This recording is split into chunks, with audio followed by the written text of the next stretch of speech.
pukul 17. Waktu pas FM Pati. Anda masih mendengarkan 101 FM Pas Pati, saluran informasi warga Pati.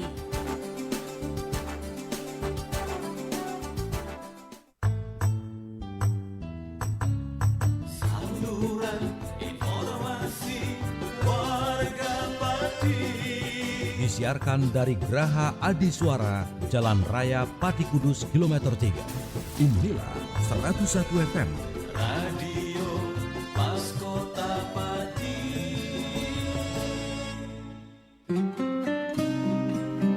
Mitra Pas, saatnya Anda ikuti kajian tafsir Ibnu Katsir bersama Ustadz Abdul Kholik Syafi'i MPD Al-Hafidh, pengasuh Pondok Pesantren Yambu'ul Ulum, Sukolilo Pati. Selamat mengikuti. Assalamualaikum warahmatullahi wabarakatuh. Makin pas, makin pasti, Pas FM pasti. Bismillahirrahmanirrahim, Mitra Pas FM yang dirahmati Allah. Pertama-tama segala puji dan puji hanyalah milik Allah Subhanahu wa Ta'ala, dan bersyukur karena dalam kesempatan sore kali ini kita masih diberikan nikmat hidayah, masih diberikan kesempatan sehingga kita bisa bersua kembali dalam satu program kesayangan kita, kajian kitab tafsir Ibnu Katsir. Tak lupa juga sholawat ma'assalam kepada junjungan kita Nabi Allah Muhammad Sallallahu Alaihi Wasallam yang kita nantikan syafaatnya di hari kiamat nanti. Baik Mitra Pas FM yang dirahmati Allah, senang rasanya sore kali ini saya Arif Fanili bisa kembali hadir untuk Anda dalam program kajian kitab tafsir Ibnu Katsir. Dan Mitra Pas, seperti biasa nanti kami akan selalu menunggu Anda. Anda bisa bergabung melalui SMS ataupun juga WhatsApp di 081277999101. Sementara untuk line telepon bisa Anda manfaatkan lewat 0295385 dan juga untuk fanspage ada di Radio Pas FM Pati 2 karena kami juga live sore kali ini menggunakan audio visual, jadi Anda bisa komentar di fanspage kami Mitra Pas ya. Silakan Anda bisa bertanya, berdiskusi di sini, dan atau juga Anda bisa kirim voice note Anda atau suara Anda boleh lewat 085277999101. Dan Mitra Pas, kitab tafsir Ibnu Katsir ini merupakan salah satu kitab tafsir Al-Quran yang dijadikan rujukan para ulama terkemuka dalam bidang tafsir. Karya monumental dari Al-Hafidh Ibnu Katsir yang sangat familiar di kalangan umat Islam. Dan untuk kesempatan sore kali ini kita sudah sampai meneruskan episode sebelumnya, yaitu kajian surat Al-Mu'minun ayat ke-62. Dan sudah rawuh di studio 1 Radio Pas FM Pati narasumber kita untuk memberikan pencerahan. Beliau adalah Ustadz Abdul Kholik Syafi'i MPD Al-Hafidh, pengasuh Pondok Pesantren Yambu'ul Ulum, Sukolilo Pati. Assalamualaikum warahmatullahi wabarakatuh, Ustadz. Waalaikumsalam warahmatullahi wabarakatuh. Monggo, Ustadz. Assalamualaikum warahmatullahi wabarakatuh. Alhamdulillahilladzi hadana lihada wa ma kunna linahtadiya laula an hadana Allah. Asyhadu an la ilaha illallah wahdahu la syarika lah. Wa asyhadu anna Muhammadan abduhu wa rasuluh. Allahumma fasalli wa sallim wa barik ala sayyidina wa maulana Muhammadin wa ala alihi wa ashabihi ajma'in. Subhanaka la ilma lana illa ma 'allamtana innaka antal alimul hakim. Wa tub alaina ya maulana innaka antat tawwabur rahim. Rabbi syrah li sadri wa yassir li amri wahlul 'uqdatam min lisani yafqahu qawli, amin. Amma ba'd. Mitra Pas FM dimanapun Anda berada yang dirahmati Allah, dan juga kepada sahabat saya Mas Ari yang selalu setia menemani kajian tafsir Ibnu Katsir, kita berdoa dan berharap kepada Allah semoga segala yang telah kita curahkan, kita perjuangkan dalam rangka nasyrul ilmi dan dalam rangka li'ila'i kalimatillah, semoga Allah meridhai dan menganugerahkan keberkahannya kepada kita semua. Amin. Kita lanjutkan surah Al-Mu'minun ayat ke-62. أعوذ بالله من الشيطان الرجيم بسم الله الرحمن الرحيم ولا نكلف نفسا إلا وسعها ولدينا كتاب ينطق بالحق وهم لا يظلمون بل قلوبهم في غمرة من هذا ولهم أعمال من دون ذلك هم لها عاملون حتى إذا أخذنا مترفيهم بالعذاب إذا هم يجأرون لا تجأروا اليوم إنكم منا لا تنصرون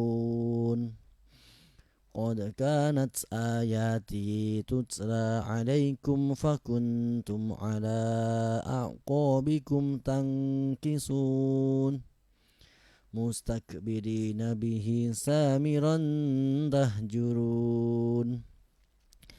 Bismillahirrahmanirrahim. Wala nukallifu lan orang bebani sapa ingsun ay Allah nafsan ing awa-awaan illa wus'aha kejaba sak mampune nafsan.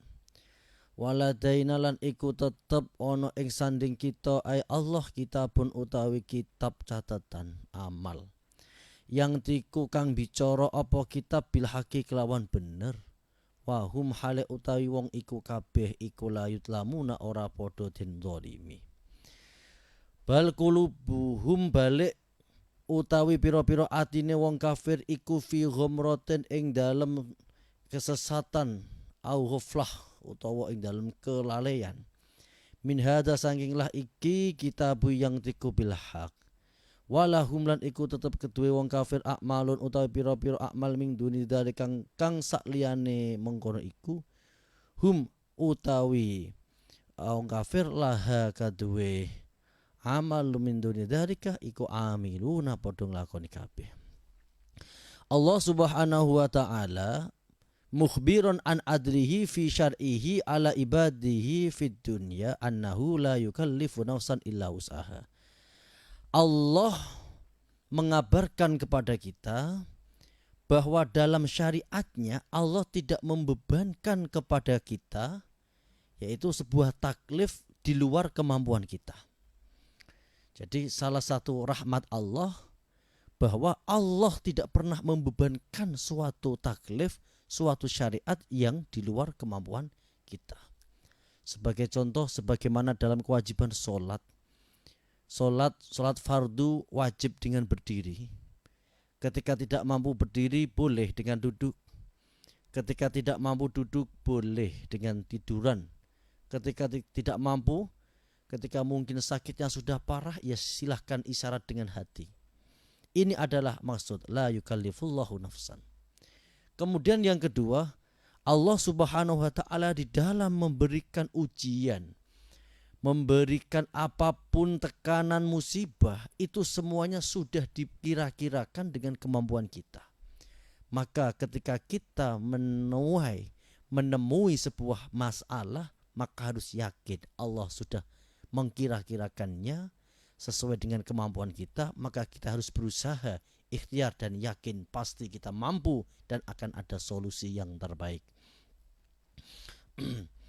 Waladaina kitabu yantiqu bil haqqi wa hum la yudlamun. Allah Subhanahu wa taala ini mempunyai buku catatan amal yang ditulis oleh para malaikat Raqib dan Atid. Ini selalu aktif dalam 24 jam. Ini selalu mengawasi manusia dan mencatat apapun yang dilakukan oleh manusia. Wahum la yudlamun. Dalam catatan ini pas sesuai dan tidak ada yang dizalimi. Ai la yubkhasuna minal khairi syai'an, tidak ada kebaikan yang tidak ada nilainya. Wa amma sayi'atu fayafu waswahu an katsirin minha.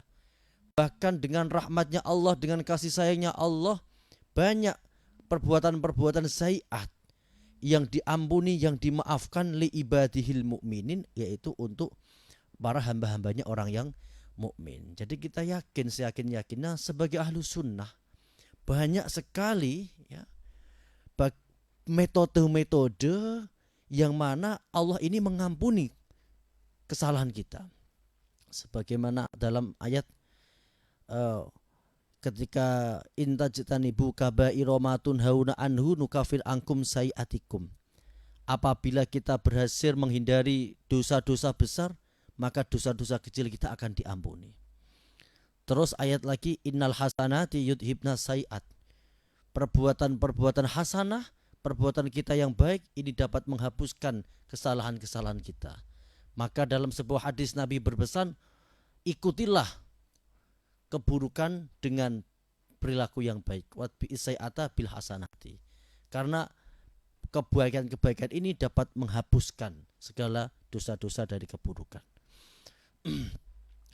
Juga termasuk di dalam kita mengucapkan la ilaha illallah, ini juga akan melebur beberapa dosa-dosa kita.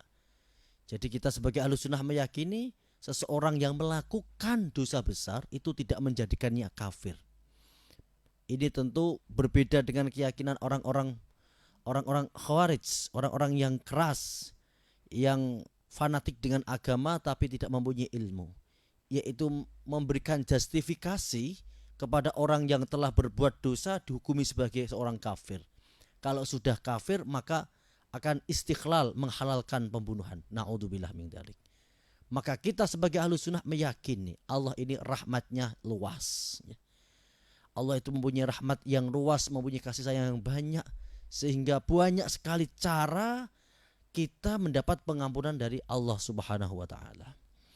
Bal qulubuhum fi ghamratin min hadza wa lahum a'malum min duni dzalik.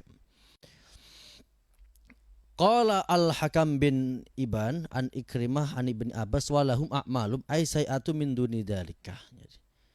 Orang-orang kafir ini hatinya di dalam ghaflah atau dolal. Mereka ini lalai dan juga tersesat karena ia mengikuti dari hawa nafsunya. Maka hati ini bisa menjadi keras apabila seseorang ini menutup diri dari kebenaran. Maka kita harus membiasakan hati kita terbuka, menerima masukan. Jangan sampai menjadi hati yang tertutup.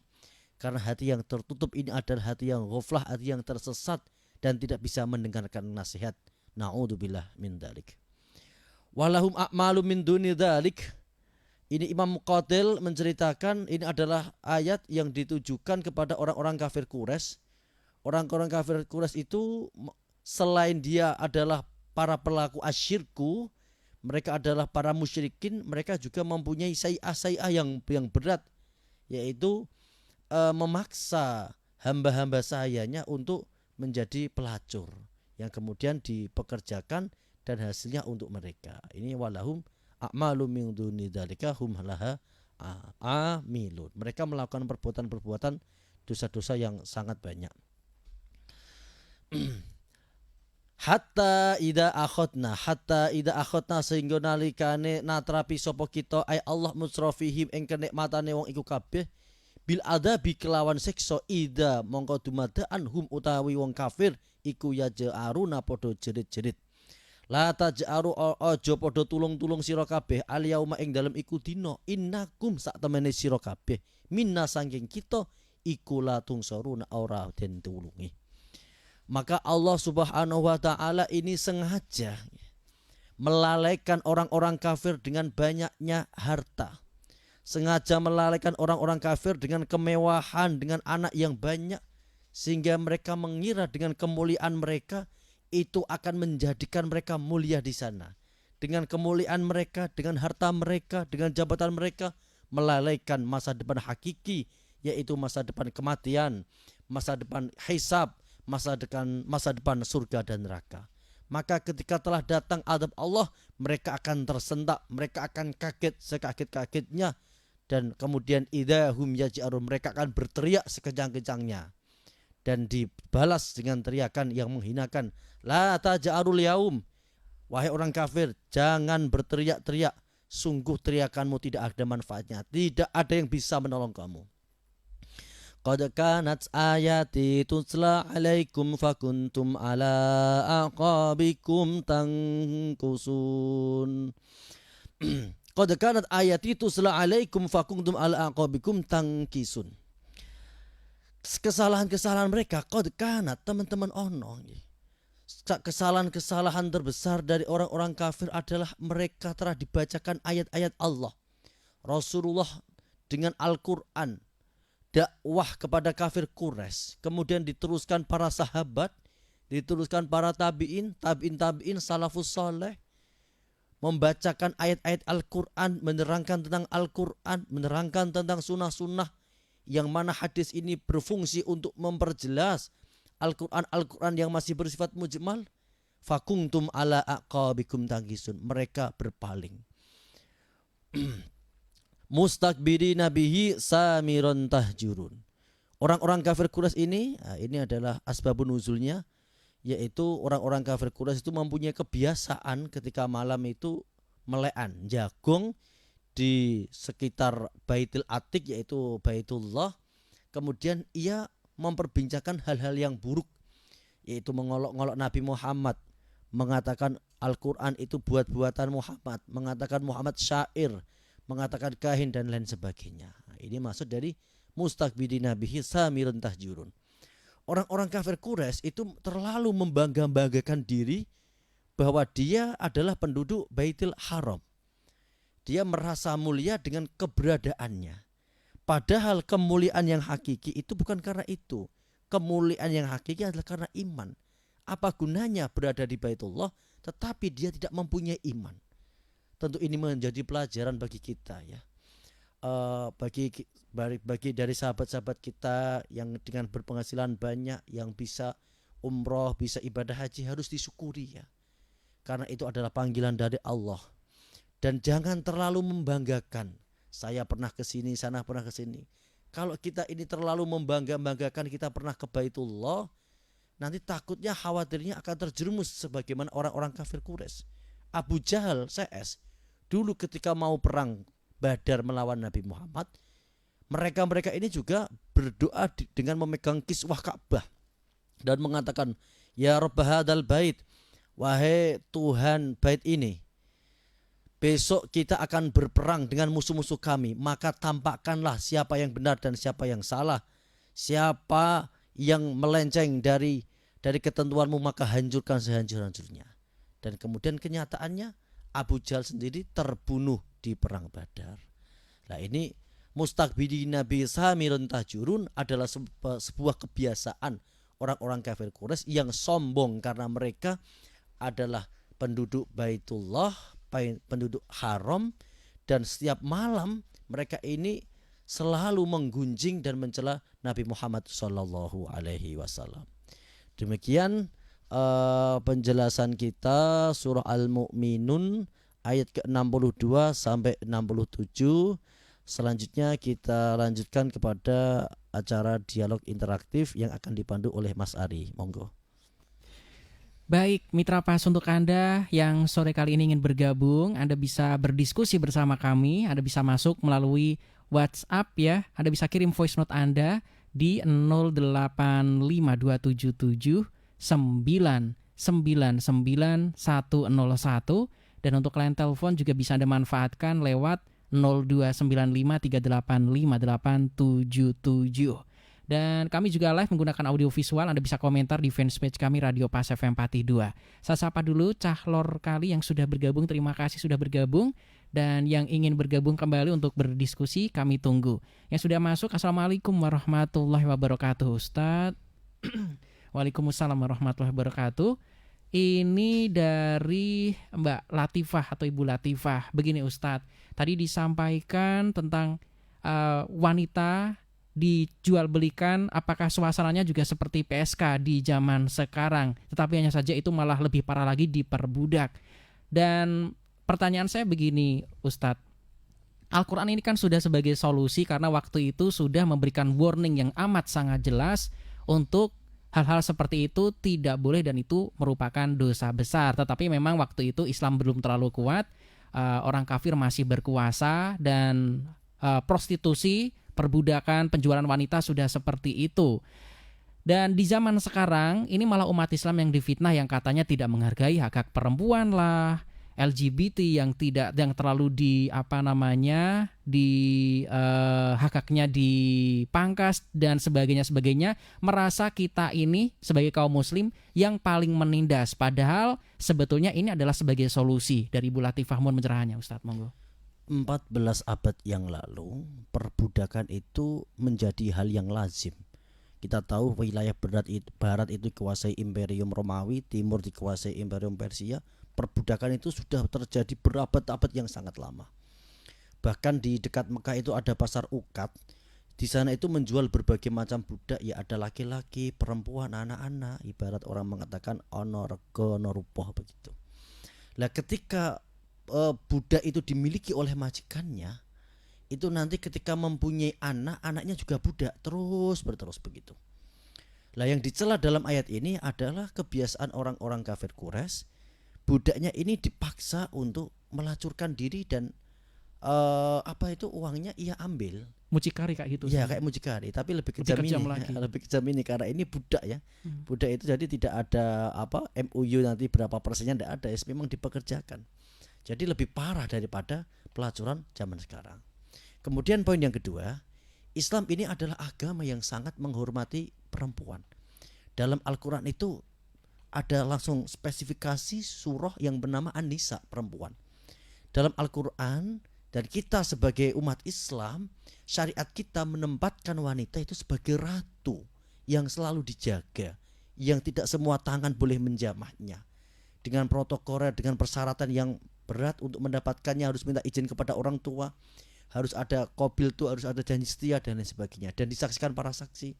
Jadi menempatkannya ini sebagai ratu, tidak sembarangan. Kita tahulah, kita harus jujur bagaimana kita mendapati negara-negara yang sekuler yang katanya memperhatikan hak-hak perempuan. Nyatanya banyak sekali jompo-jompo atau janda-janda perempuan di negara-negara sana itu yang nasibnya justru berakhir di panti-panti.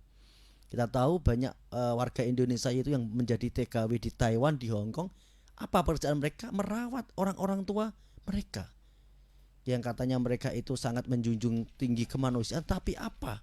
Nyatanya mereka menitipkan orang tuanya yang sudah tua renta kepada para pembantu-pembantunya. Kemudian masalah LGBT ya. Islam itu agama yang sangat sesuai dengan terah kemanusiaan.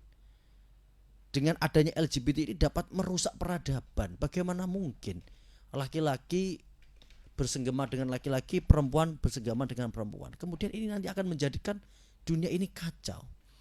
Kita tahu di negara Jepang itu sudah mulai merosot tingkat penduduknya ya. Negara yang begitu bebasnya, tapi nyatanya mereka itu merosot banyak desa-desa yang sepi, yang sudah tidak berpenghuni karena tingkat pertumbuhan populasinya sangat rendah. Begitu juga negara-negara Eropa dengan kebebasannya LGBT, dengan tidak menikah karena menganggap menikah itu sebuah masalah, akhirnya populasinya rendah sekali.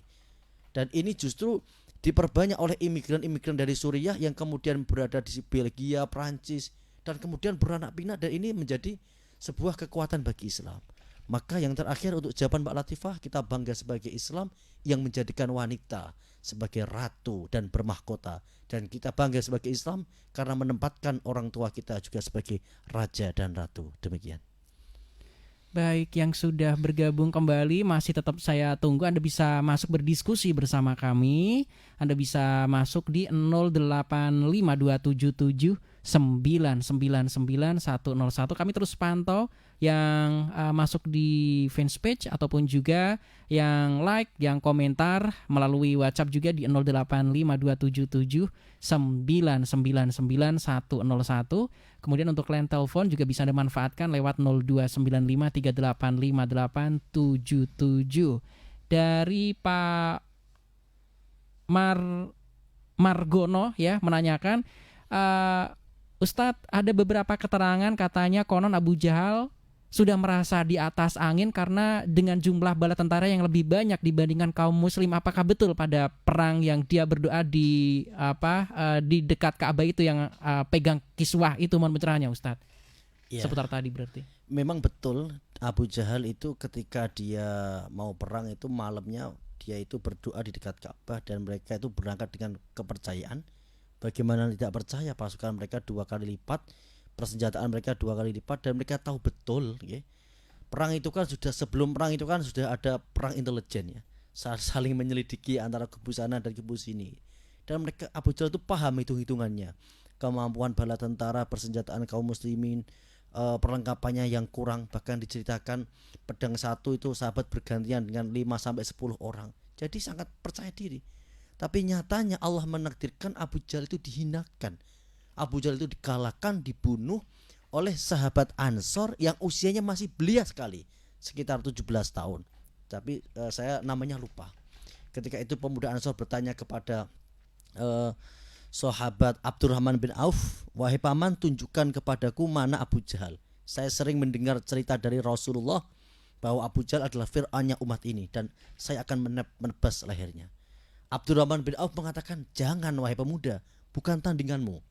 Abu Jahal itu seorang senior. Dia tidak pernah terkalahkan dalam perang tanding. Biar Umar atau siapa dari orang Quraisy. Kamu jangan." "Tidak paman, saya ingin mengalahkannya. Kalau begitu saya tidak tanggung jawab dengan keselamatanmu." Itu orang yang bertinggi besar yang ada di sana itu adalah Abu Jahal. Kemudian 2 pemuda ini langsung seperti elang yang menyambar dan akhirnya mengalahkan Abu Jahal. Jadi Abu Jahal dihinakan oleh Allah dalam peperangan Badar. Demikian. Baik, untuk Anda Mitra Pas yang ingin bergabung kembali, masih ada beberapa menit lagi Mitra Pas, Anda bisa masuk di 085277999101, kemudian line telepon bisa Anda manfaatkan lewat 0295385877. Mas Faris yang sudah bergabung, Assalamualaikum warahmatullahi wabarakatuh. Ustadz. Waalaikumsalam warahmatullahi wabarakatuh. Mas Faris menanyakan, Ustadz, ada beberapa hal yang menjadi kebiasaan dulu seperti tadi yang disampaikan bahwa kebudayaan zaman-zaman jahiliyah, budak dilacurkan, dijual, kemudian uangnya untuk sang mucikari, tetapi lebih kejam lagi. Tetapi kalau di Amerika dan negara-negara barat lainnya, orang tua meninggal di apartemen baru ketahuan setelah membusuk adalah sesuatu yang biasa dan sepertinya mereka fine-fine aja. Apakah hal tersebut, kesalahan-kesalahan ini menjadi terbiasa dengan lama-kelamaan, atau ada beberapa hal yang menjadi syarat ini diterima oleh masyarakat ataukah tidak? Mohon pencerahannya, Ustaz. Ini lebih kepada ilmu sosial karena ini ya. Jadi masyarakat itu mempunyai pelaturan yang tidak tertulis tapi dilakukan. Itu setiap daerah itu berbeda-beda. Sebagaimana kita sebagai orang-orang Jawa, orang-orang Indonesia, orang-orang Timur, itu mempunyai peradaban menghormati orang tua, merawat orang tua itu adalah sebuah keberkahan. Jadi kita bersyukur sekali ya, bersyukur sekali dengan culture kita seperti ini, kebiasaan seperti ini. Akhirnya ketika ada anak yang tidak berbakti itu tabu, ketika anak yang tidak merawat orang tuanya yang sedang sakit itu adalah tabu dan akan dicela oleh semua orang. Lah, hal yang demikian ini tidak terjadi pada orang-orang negara-negara yang sekuler seperti negara-negara barat, karena mereka adalah hidup untuk bekerja, dan bahkan banyak sekali mereka itu yang mempunyai pendapat tidak mau menikah, karena dengan menikah itu akan tambah beban, mempunyai anak tambah beban.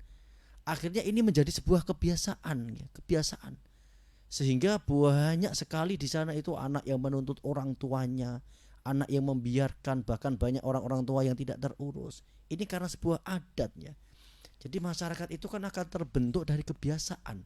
Dalam teori ilmu sosial itu, kebudayaan itu adalah sebuah kebiasaan yang diulang-ulang. Itu dalam metode ilmu sosial.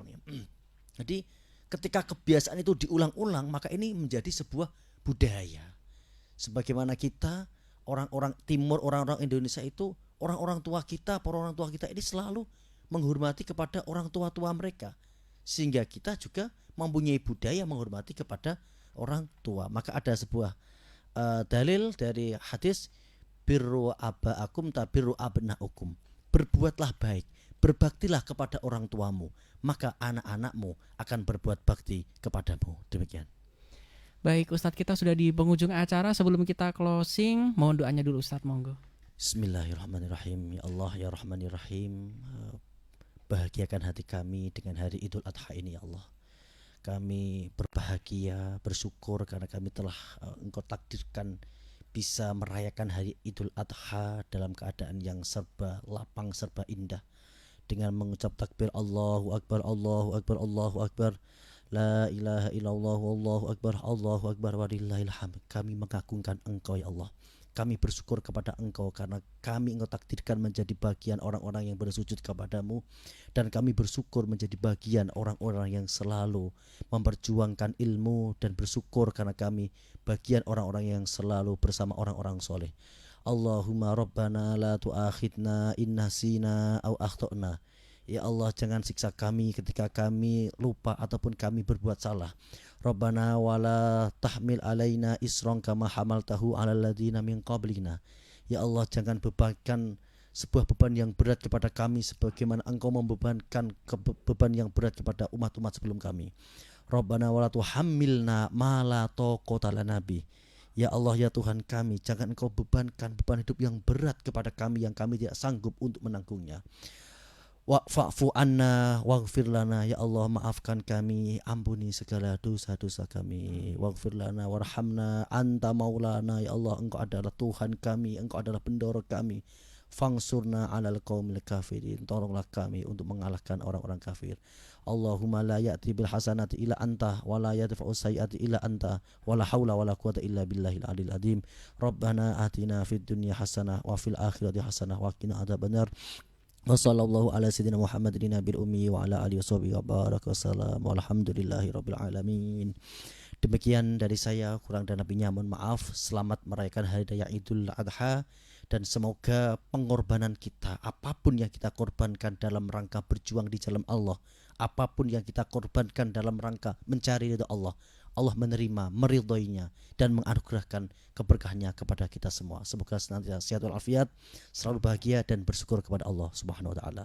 Demikian, kurang dan lebihnya mohon maaf. Akhirul kalam wal afu minkum. Wassalamualaikum warahmatullahi wabarakatuh. Waalaikumsalam warahmatullahi wabarakatuh. Mitra Pas, kajian kitab tafsir Ibnu Katsir insya Allah selalu bisa Anda simak setiap hari Rabu dari pukul 17.00 hingga maghrib tiba. Terima kasih untuk kebersamaan Anda. Saya Arif Vanili beserta kerabat kerja Radio Pas FM Pati pamit undur diri. Matur suwun, informasi Pas FM pasti. Wassalamualaikum warahmatullahi wabarakatuh. Mitra Pas, demikian tadi telah Anda ikuti kajian tafsir Ibnu Katsir bersama Ustadz Abdul Kholik Syafi'i MPD Al-Hafidh, pengasuh Pondok Pesantren Yambu'ul Ulum, Sukolilo Pati. Kajian tafsir Quran Ibnu Katsir di Radio Pas FM Pati bisa Anda ikuti kembali pada Rabu minggu depan. Anda juga bisa mengikuti kajian rutin malam Jumat tafsir Ibnu Katsir ba'da maghrib, diawali sholat berjamaah di Masjid Al-Istiqomah, Jalan Sunan Prawoto, Sukolilo. Dan setiap selapanan malam Jumat Wage jam 7 malam ba'da sholat Isya. Anda juga bisa menghadiri majelis dzikir mujahadah dan istighosah bersama Ustadz Abdul Kholik Syafi'i MPD Al-Hafidh di Pondok Pesantren Yambu'ul Ulum, Dukuh Tambang Sari, Kedung Winong, Sukolilo.